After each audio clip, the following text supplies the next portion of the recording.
intego tugenderaho yo kubaka umurimo w'Imana no kwiteza imbere twebwe ubwacu, gutanga bihesha umugisha kuruta guhabwa. Nta bindi bisobanuro namwe murabibona iby'Imana ikora.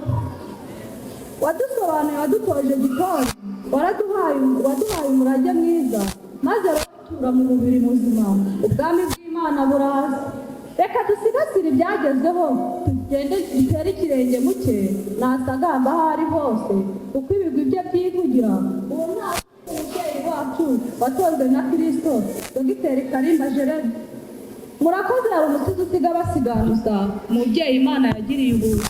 Ikimpaye Joseph wo muri Korali Jehova Nisi.